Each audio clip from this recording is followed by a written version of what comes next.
उपस्थित सभी विद्वान श्रोतागण, अध्यक्ष छात्र, हमारे साथ हमेशा कंधे से कंधा साथ देने वाले भाई प्रिंसिपल साहब श्री अनिल कुमार वर्मा जी, श्री आचार्य रजनीश जी।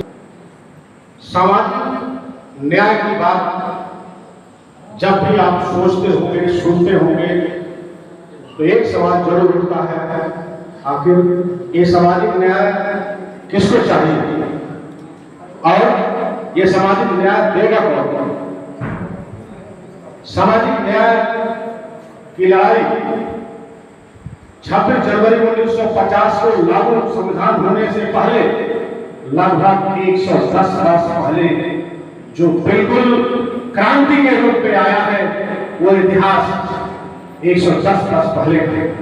यूं तो यह इतिहास गौतम बुद्ध के जमाने का है, रविदास के जमाने का है, बहुत लंबा इतिहास होगा, समय कम मिला है। इसलिए जहां से सामाजिक न्याय की लड़ाई मोर्चा के रूप में, क्रांति के रूप में और बिल्कुल सुनिश्चित करने के मूड में शुरू हुआ, इस गहन संकल्प के साथ शुरू हुआ, वहां से मैं आपको प्रकाश डालना चाहूंगा। छत्रपति साहब जी महाराज की जयंती जो आज मना रहे हैं, सिर्फ इसलिए तो मना रहे कि वह कोल्हापुर के राजा थे। बहुत से राजे रजवाड़े हुए, सामाजिक न्याय की आधारशिला उन लोग नहीं रखे जो महाझूठ पर आधारित मानव विभाजन की बड़ रेखाएं थी, बड़ासन की व्यवस्थाएं थी, वो भारत को अंदर ही अंदर कमजोर करती थी। युद्धों में जब सेनाएं कम हो जाती थी तो अप्रशिक्षित लोगों की संख्या ज्यादा होती थी। जो असहाय सेना, हारती हुई राजाओं की सेना की मदद नहीं कर सकते थे क्योंकि उन्हें ऐसा प्रशिक्षण नहीं प्राप्त था। बयान ये होता था कि बहुत बार हम लोग हार जाते थे। लंबा इतिहास होगा लेकिन उसमें रह जाएंगे, बिंदु पर केंद्रित करूंगा। छत्रपति साहू जी महाराज अपना आदर्श ज्योतिबा फूले के मानते थे, जिन्होंने अपनी पत्नी को आगे बढ़ाते हुए और जो शिक्षा के का अधिकार बहुत कम लोगों को था, उसको 1 जनवरी 1848 में पुणे में एक पहला विद्यालय खोल करके, जिसको बालिका विद्यालय नाम दिया गया था, और वंचित, शोषित, पिछड़े सभी समाज के लोगों के लिए शिक्षा का द्वार खोलने का काम किया। इस दंपति ने आगे चलकर 18 विद्यालय खोले और सत्यशोधक समाज की जो स्थापना हुई थी, हम लोग जानते होंगे, बड़े बड़े विद्वान जो बैठे हैं। सत्यशोधक समाज किस सत्य की शोध करता, किस लक्ष्य से था? इसी समाज की गहराइयों में जहां बहुत से लोगों का भविष्य डूबता था।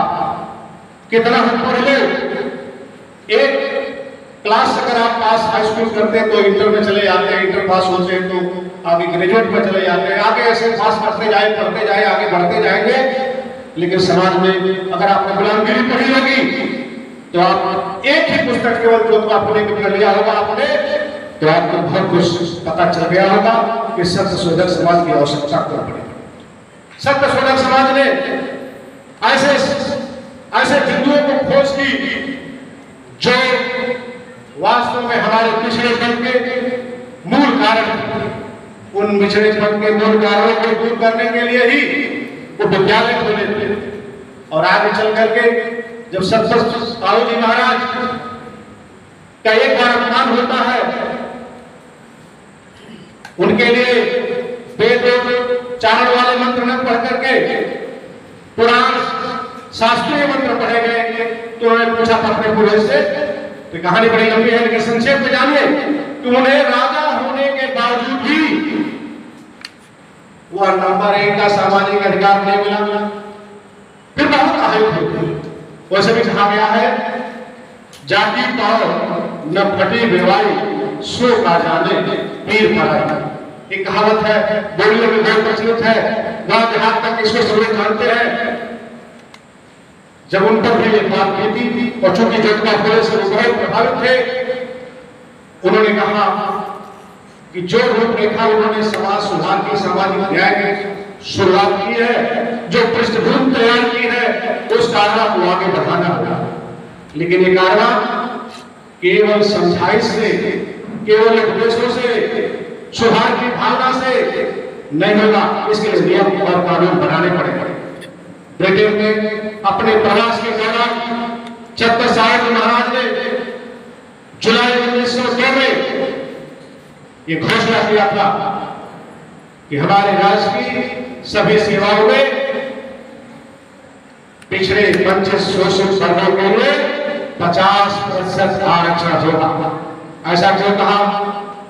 जब जिस सभा में मानवों के विभाजन के आधार पर इज्जत होता है, महत्व मिलता है, निर्णय होते हैं और उसके हिसाब से अपराध के मामले में न्याय के भी फार्मूले निकलते हैं और न्याय एक ही अपराध के लिए अलग अलग वर्ग के लोगों के लिए अलग अलग होता है। तो वहां पर सहिष्णुता कैसे आएगी? और सहिष्णुता आने के लिए ये आरक्षण जरूरी होगा। जो स्वयं नहीं कह सकते उनको भी मौका देना होगा। और जिस सभा में सभी वर्गों के लोग होंगे, उस सभा में सहिष्णुता जन्म ले सकती। सहिष्णुता क्या होती है? आपके बगल में, आपके पास में बैठ गया या कोई भी सार्वजनिक स्थल हो, समय हो, अवसर हो, अगर कोई भी दूसरा भी उतना ही महत्व पाए और ये समझ ले कि भाई जो महत्व हमें था आगे नहीं मिल रहा है, वो जो खुले दिमाग से यदि उस विभाजन की रेखाओं को मिलना चाहेगा तो विभाजन की रेखाओं में नहीं मिलेगा। वो एक दूसरे को शांत करेगा कि ठीक है ये भी हमारे बीच बैठे हैं, तो एक दूसरे के साथ अपने बैठने से ही सहिष्णुता जन्म लेती थी। तो उन्होंने 50% आरक्षण लगाया कि जो भी नीतियां बनेगी उस नीतियों के सलाहकार से लेकर के उसको क्रियान्वित करने तक का जो कोल्हापुर की रियासत में सबसे निम्नतम प्रशासनिक इकाई होगी, वहां तक में जब सभी वर्गों के लोग होंगे तो सभी वर्गों के लिए सामाजिक न्याय के दरवाजे बेरोक टोक खुलेंगे। आप कल्पना करिए, मनुष्य का स्वभाव है जहां सिर्फ एक जात के लोग बैठे होंगे, वहां कुछ और बात होगी। जो 3 जातियों के लोग बैठ जाएंगे तो थोड़ी दूसरी तरह की बातें होंगी। और जब वो सहिष्णुता जन्म लेती है तो सामाजिक न्याय की रूपरेखा तैयार होगी और कानून बनाने की जरूरत है। तो नारा भी मैं देना चाहता हूं, जो सामाजिक न्याय छत्रसाल साहब महाराज ने शुरू किया था उसको अनुपातिक रूप में मिलना अभी बाकी। तो यह सामाजिक न्याय अभी झांकी है। आप लोग बोलिएगा, ये सामाजिक न्याय अभी झांकी है। ये सामाजिक न्याय अभी झांकी है, अभी अनुपातिक रूप में मिलना बाकी है। अभी अनुपातिक रूप में मिलना बाकी है। अभी अनुपातिक रूप में मिलना बाकी है। और जब अनुपातिक रूप में सामाजिक न्याय मिल जाएगा तो निश्चित है शुरुआत में तो लगेगा ये विभाजन की रेखाएं और बड़ी हो रही है, मानव विभाजन की रेखाएं बड़ी हो रही है। लेकिन मैं विश्वास दिलाना चाहता हूं, जिस दिन आप मनन करेंगे आपको ये लगेगा कि यदि अनुपातिक रूप से सामाजिक न्याय सुनिश्चित होगा तो निश्चित रूप से आप ये अनुभव कर पाएंगे कि जो अंतरजातीय विवाह का छत्रसाल साहब महाराज ने भी पीड़ा आगे बढ़ाया था, वह स्वाभाविक रूप से आज संविधान की और महापुरुषों का योगदान है कि जब समाज के सारे लोग एक दूसरे के साथ घुल मिल रहे हैं, आगे बढ़ रहे हैं, कंधे से कंधा मिला के चल रहे हैं, बहुत से प्रेम विवाह का उदाहरण ले लीजिए। अगर वो मानव विभाजन की सीमा रेखाएं जिसे क्षण व्यवस्था कहा जाता है तो तब तक व्यवस्था था जब तक पर जन्मजात नहीं था। जब से वर्ण व्यवस्था जन्म का रूप ले लिया तो वर्ण अव्यवस्था हो गया। आप लोग ये संकल्प लेकर जाइए कि कभी वर्ण व्यवस्था की बात होगी तो उत्तर वैदिक से पहले के आगे हम उसको वर्ण व्यवस्था नहीं कह करके वर्ण अव्यवस्था कहेंगे। ऐसी व्यवस्था नहीं हो सकती जो मानव के लिए विभाजन की रेखाएं बनाए, उसके लिए नियम बनाए, पढ़ने लिखने से लेकर के विकास के हर मोर्चे पर जब नहीं आए वो व्यवस्था कह सकते हैं क्या? वो व्यवस्था नहीं होती है, वो अव्यवस्था होती है। और इस तरह से जब भागीदारी होगी जिसकी शुरुआत राजा सत्यसाई महाराज ने किया था 1902 में, वह भागीदारी संपूर्ण क्रांति का रूप होगी। और जब तक अंतर जाति विवाहों की इस देश के अंदर सुनामी बाढ़ से नहीं आएगी, निश्चित रूप से 1976 में जो संविधान का 42वां संविधान संशोधन हुआ था, जिसे लघु संविधान भी कहते हैं, जिसमें पंथ निरपेक्ष और समाजवादी पंथ निरपेक्ष हमारे संविधान की प्रस्तावना में जोड़ा गया था। तो समाजवादी क्या है? ये जो हमारा संविधान 2 वर्ष 11 दिन में लेकर तैयार हुआ, इसकी पृष्ठभूमि 110 साल पुरानी। जितने भी सामाजिक न्याय के हमारे महापुरुष हुए, उन्होंने हमारे सामाजिक न्याय की झोली में अपने परिश्रम से, अपने त्याग से, अपने दूरदर्शिता से, अपने अध्ययन से अगर मिट्टी का एक कण भी हमारे सामाजिक न्याय के अधिकार की झोली में डाला तो 26 जनवरी 1950 तक संविधान लिखे जाने और लागू होने तक वहां पर मिट्टी का एक छोटा सा कण भी खरा सोना बन गया। आज इस पिछले सभा में जितने लोग बैठे हैं, आज उन्हीं प्रयासों के खरे सोने के परिणाम हम लोग, आज उन्हीं प्रयासों के खरे सोने के परिणाम हम लोग हैं। और जब ऐसी व्यवस्थाएं आती हैं तो एक बार कुछ लोगों को समझौता भी करना पड़ा। संविधान सभा में कुछ भी प्रस्तुत करने से पहले ड्राफ्टिंग जो होती थी बाबा साहब के नेतृत्व में, डॉक्टर भीमराव अम्बेडकर के नेतृत्व में, वो पहले 4 लोगों के बीच प्रस्तुत होता था। डॉक्टर राजेंद्र प्रसाद, पंडित जवाहरलाल नेहरू, लौह पुरुष सरदार वल्लभ भाई पटेल और स्वयं बाबा साहब से बनाते थे। एक मसौदा उस पर तैयार होता था और संविधान सभा में 10 लाख के जनसंख्या पर लोग एक प्रतिनिधि गए हुए थे, सभी वर्गों के लोग थे। बाबा साहब डॉक्टर भीमराव अम्बेडकर के तर्कों के आगे सभी नतमस्तक इसलिए होते थे, भारत की हर कमजोरी को दूर करना चाहते थे और उन्होंने भारत की हर कमजोरी का रास्ता साफ करने का काम किया, सबको मुख्य धारा में लाने का काम किया। जितने अनुच्छेद लिखे गए हैं या तो सर्वसम्मत से या बहुमत से।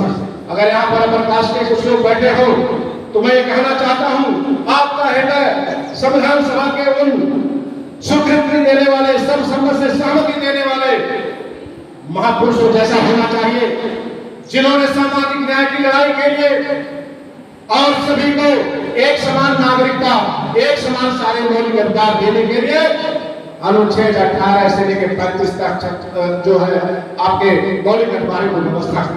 अगर संविधान से मौलिक अधिकार हटा लिया जाए तो वह संविधान भी हमारे लिए किसी काम के लिए नहीं हुआ। आप मनन करके देखिए, जिस दिन मौलिक अधिकारों को भी हटा लिया जाए तो ये संविधान भी बिल्कुल खोखला हो जाएगा। एक उदाहरण लेते, अगर आप अनुच्छेद 14 की बात करते हैं, विधि के समक्ष समानता की, इसका मतलब यह था संविधान के पहले जो विधि कानून थे उसमें विधि के समक्ष, हम थोड़ा सा पहले भी बोले थे, एक अपराध के लिए अलग अलग व्यक्तियों के लिए अलग अलग दंड का विधान था, यानी विधि के समक्ष समानता भी नहीं थी। अनुच्छेद 15 की बात कर लीजिए, जिसमें धर्म, लिंग, जात, वंश, मूल वंश आपके आधार पर भेदभाव का निषेध किया गया। इसका मतलब क्या हुआ? ये भेदभाव थे, इतनी जमाए हुए भेदभाव थे, इन भेदभावों को लेकर आजाद भारत की गुलाम भारत में, स्वदेशी गुलामी के भारत में सांस लेता था। स्वदेशी गुलामी फिर पूरी तरह उतर जाए और आजाद भारत न केवल राजनीतिक आजादी का भारत हो, सामाजिक आजादी का भी भारत है। यह सपना हमारे संविधान निर्माताओं ने देखा। पहले सपना कहां से आया? 110 साल पहले से। ऐसे अब ज्यादा हम अनुच्छेदों पर नहीं जाएंगे, समय समाप्त हो रहा है। फिर किसी अवसर पर हो सकता हम लोग मिले छत्रपति साहू महाराज को और आज के आयोजन मंडल को और यहाँ पर उपस्थित जितने लोगों ने अपने घर से निकल करके सामाजिक क्रांति के अग्रदूतों को सुनने के लिए आए हुए हैं, उनको वंदन नमन करते हुए एक बार जरूर नारा देंगे जो मैं लगभग हर बार बोलता हूँ। मैं बोलूंगा जय लोकतंत्र, जय संविधान, जय भीम, तो आप दोहरा देंगे। दोबारा मैं बोलूंगा जो जितना है उतना पाए, यही हमारी थीम, क्योंकि अनुपातिक भागीदारी की लड़ाई है। जय लोकतंत्र, जय लोकतंत्र, जय संविधान, जय संविधान, जय भीम, जय भीम। जो जितना है उतना पाए, यही हमारी थीम। जय लोकतंत्र, जय संविधान, जय भीम। जो जितना है उतना पाए, यही हमारी थीम।